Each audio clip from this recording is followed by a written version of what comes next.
council, there had been a period when Santamaria was very strongly asserting that anybody who voted for the Labor Party were effectively excommunicated because they were, in effect, voting for communist ideology. Now, I was in Sydney on holidays, and there's an election coming up, and Mannix and about 15 of the Australian bishops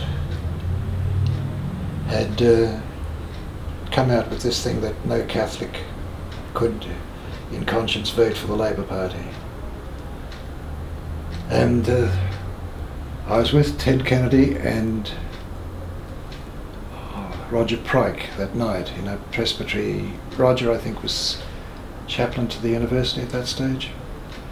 But both Kennedy and Pryke had very good contacts with people in the newspaper world. And so they got a phone call that this is half a dozen, like a dozen or more bishops had signed this thing about no Catholic could vote for the Labor Party. So there was a ring around Australia, and again through their contacts they were able to get a sort of conference line even in those days operating, where there was a whole moved for about another 15 or 16 of the bishops to come out in opposition. All along, the YCW was seen as in the opposite camp to the Santamaria camp. Have you picked that up? Oh yeah, for sure, yeah. And shortly, then I was back I must have been still in the seminary, I'm not sure, possibly was. But I know that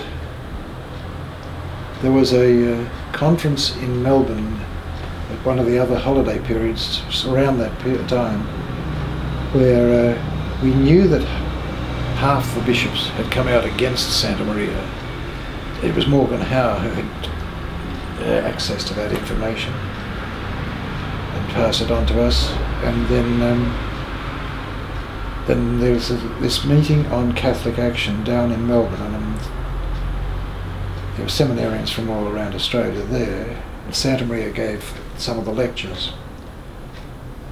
And he claimed that he had the full support of the hierarchy. And because of the contacts, what we knew through Morgan Howe, we quizzed him on that he was telling a porky. From then on, whenever he spoke, he said, "Ladies and gentlemen and visitors from Queensland." Okay.